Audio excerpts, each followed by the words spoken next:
Hola, me llamo Pello, trabajo en Intatueritas. Con estos vídeos y a través de los libros os vengo a presentar mi gusto por Japón, obviamente siempre desde mi punto de vista. Y bueno, espero que con estos vídeos presentándoos curiosidades y algún que otro libro os pueda llegar a gustar tanto como a mí.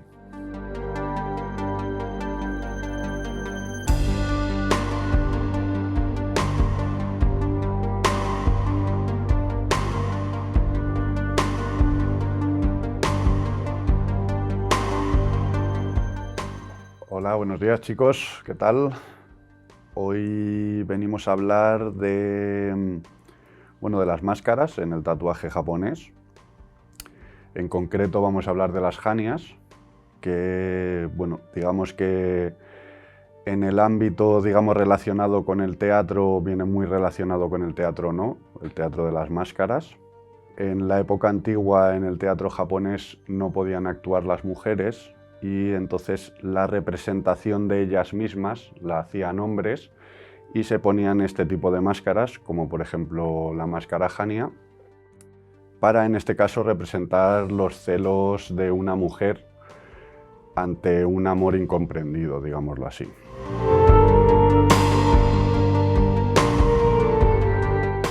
Bueno, la hania, digamos como tal, en ese teatro japonés representa como la transformación ya en demonio, totalmente poseído por los celos. Luego veremos los tipos de fase que tiene esa hania. Pero antes me gustaría también hablaros de un poco el significado de la hania, digamos también en cuentos populares, leyendas populares, como queráis decirlo, que es lo que os he contado es, digamos, que el cuento popular viene como del afecto entre una pareja, digamos, de por vida, y en el caso de esta historia el hombre tiene que ir a combatir en las guerras de aquella época y digamos que en el transcurso de esa guerra le es infiel a la que es su mujer, y su mujer al enterarse pues se empieza a transformar en un demonio poseído por los celos, que es digamos lo que llamaron hania.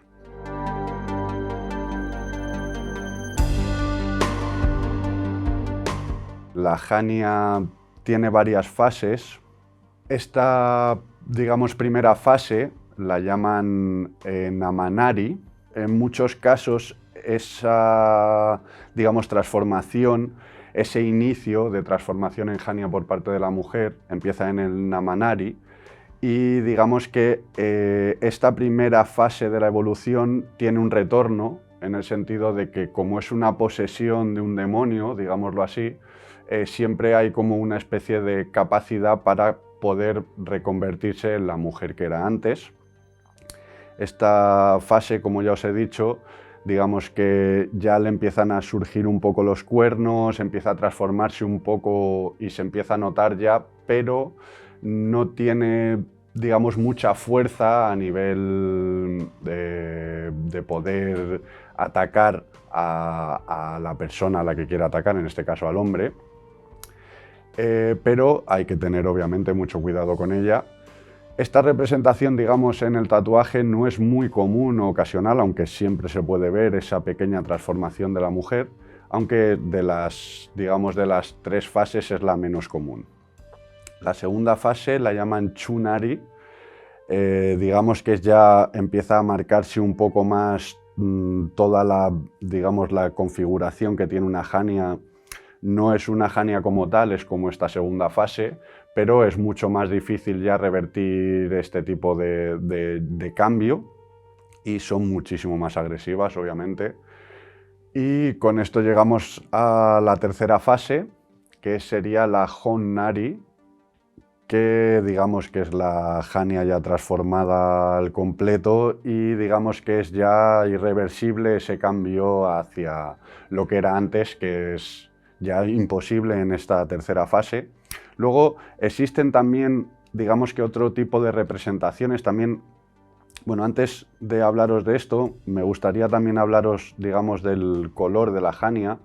Generalmente se la representa en rojo, cuando es representada, digamos, en dibujos o en historias o incluso en el propio tatuaje, aunque se la puede representar de varios colores, y de entre una de ellas está la que llaman la ja dentro de la jania, que es como el mayor grado, digamos, de esa posesión de celo ya totalmente imposible de cambiar, y digamos que esta es muy representada en el tatuaje, puesto que es, como se ve muy a simple vista, y esta es que tiene una parte, digamos, blanca en la zona de la frente y va bajando hacia el rojo. La diferencia entre el blanco y el rojo dentro de las janias es también, digamos, dentro de la clase social en la que se encontraba. Digamos que la blanca representa más hacia la pobreza y la roja representa más hacia la parte de poder.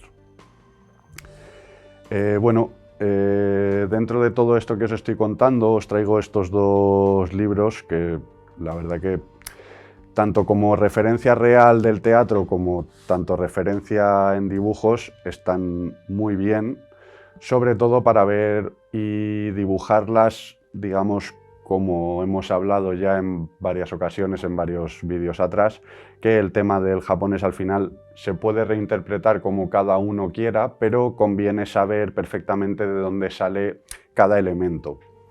En este caso, este libro me gusta mucho porque son referencias de jania reales, digamos que de unas colecciones personales de máscaras jania. Vemos de todo tipo, como os comenté, las hay blancas, las hay de madera, obviamente, las hay pintadas de rojo, hay de muchos tipos.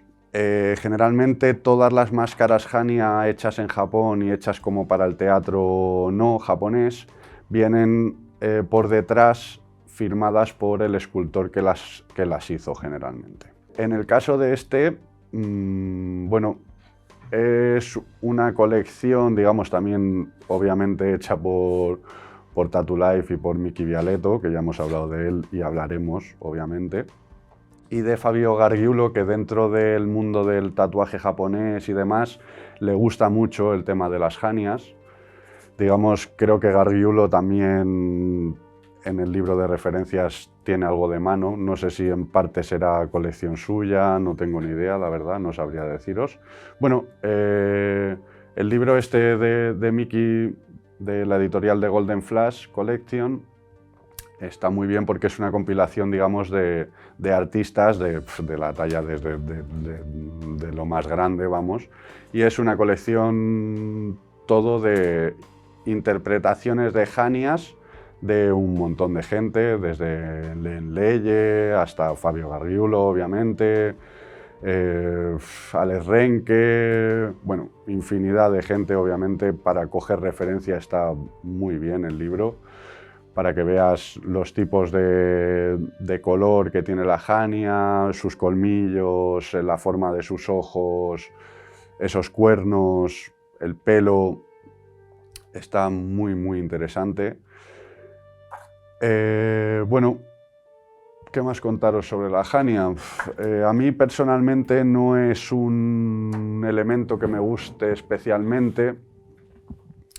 O sea, me encanta la historia y me encanta como tal, me encanta verlas. No es un objeto que me haya hecho ni que me haría, porque no me gusta representar, digamos, como esa parte como del celo de la mujer, puesto que obviamente esto ya lo hablaremos en futuros vídeos, pero Japón, en cuanto a historia y en cuanto a generalmente incluso a día de hoy, sigue siendo un país bastante machista y bastante, digamos, bueno, con un concepto de la mujer como muy antiguo. Y precisamente por eso no es que me guste especialmente, aunque tengo que deciros también que la jania se utiliza mucho como amuleto, una especie de atrapasueños, que es que cuando no se regala como máscara como tal, se puede regalar como si fuese un amuleto y digamos que funciona como un atrapasueños europeo, y es que se come las pesadillas que uno tiene por la noche para que le dejen dormir tranquilo. En ese aspecto sí me gustan las janias, pero ya os digo que no es un elemento que para mí nunca me lo veréis tatuado ni nada, porque no es un elemento que me guste especialmente.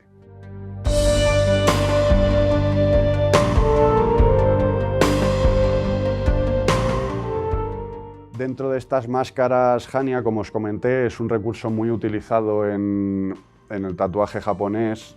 Se utilizan varias máscaras. La Hania es como la más común porque dentro de que es como una especie de demonio muy atroz y muy feroz, es dentro del tatuaje un recurso muy usado. Pero existen otras muchas, como por ejemplo la máscara Oni, que es como la que representa los demonios como tal, o los ogros japoneses. La Hyotoko, que es la representación, digamos, del borracho, vagabundo, buscavidas. La máscara No como tal, que es la representación de la mujer, es una máscara como siempre se representa en blanco con colores rositas. Y como os comenté antes, es como la representación como tal de una mujer. Y la Hania, que de entre estas obviamente luego hay máscaras de karashisis, hay otro tipo de máscaras que se pueden utilizar, incluso de kitsunes, de muchos elementos japoneses, pero digamos que estas que os he comentado son como los recursos más usados dentro del tatuaje japonés.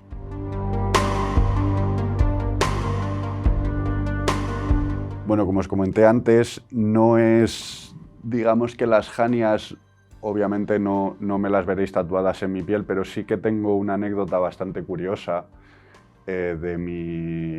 bueno, digamos de cuando empecé a interesarme por digamos, por este tipo de estilo, por el japonés, hace ya bastantes años. Digamos que de las primeras referencias obviamente que llegaban por revistas y que veíamos, digamos, lejos de lo que era Philip Leu o era Horiyoshi III, o pues uno de los más importantes, o que más en esa época del inicio más obviamente alucinábamos con él, era Sille de Yellow Blaze.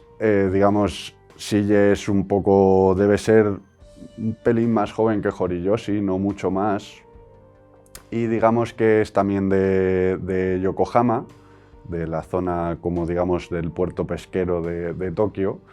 Y digamos que Sille en esa época en la que empezamos nosotros como a descubrir ese tatuaje japonés tan alucinante, pues Sille, digamos que dentro de ser japonés y dentro de hacer tatuaje japonés, no lo hacía tan tradicional, sino que hacía lo que nosotros interpretábamos como casi el nacimiento del New Jap, que es como esa combinación no tan tradicional en los fondos y en los elementos, sino un poquito más ilustrativo y como con unos fondos un poco más vaporosos y más ilustrativo en general, ¿no? De esa época, digamos que una pieza muy importante y que alucinábamos en colores era un frontal entero que tenía así dibujado de una Hania morada alucinante. Y en la convención de Londres del 2010, con la que tuve la suerte de ir con mi tatuador Cisco,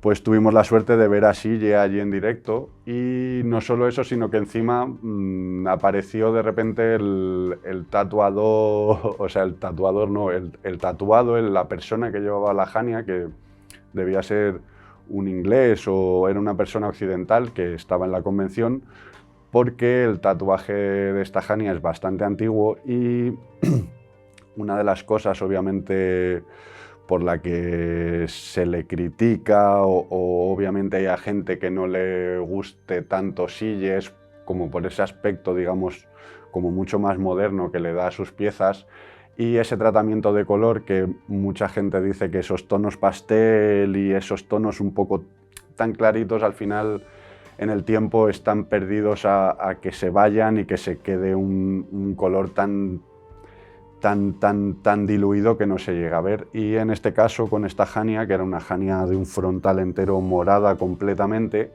pues cuando tuvimos la ocasión de verla, estaba el morado, no existía literalmente. Y de hecho iba a esa convención de Londres a repasársela.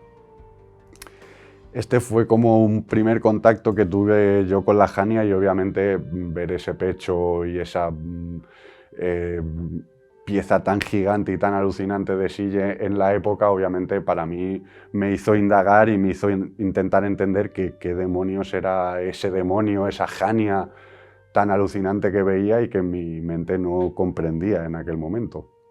Vale, como hemos estado hablando en este capítulo así sobre las máscaras Hania y demás, pero sobre máscaras, os quería traer este libro que es muy gracioso, la verdad. Está basado en un libro bastante antiguo que se llama Bestiario, que digamos que lo conforman como una serie de animales. Ahora veréis cómo es, digamos, el juego del libro. Y esos animales están partidos en tres y entonces tú los puedes conformar creando otros animales. Este concepto lo hizo mi amigo Joao, pero reflejado, digamos, en el ámbito japonés, en este caso sobre las máscaras, y es, como podéis ver, un total de 12 máscaras, entre las que se incluyen la de Fudomillo, Karasutengu, el Hyotoko que os hablaba antes, Karashishis, Kitsunes, bueno, en general son 12 máscaras con las cuales vosotros podéis ir jugando como creando, digamos, dentro de estas 12 máscaras, las que vosotros vayáis queriendo. O sea, está muy bien el jueguecito porque podéis pues transformar en lo que sería un Fudo mono no, o bueno, pues ir vosotros poniendo nombre o creando en base a lo que vayáis conformando. Está muy gracioso, la verdad. El librito idea de Joao, mezclado así con el japonés, y pues muy interesante, la verdad.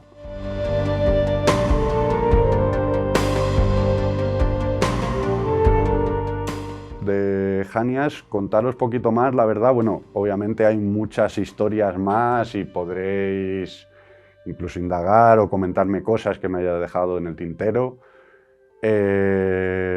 Como siempre digo, esta es en mi interpretación, obviamente, y lo que he leído durante estos años de mi vida de entendimiento en el japonés. Y bueno, espero que lo entendáis y que sigáis entendiéndolo como yo y que os guste tanto como me gusta a mí.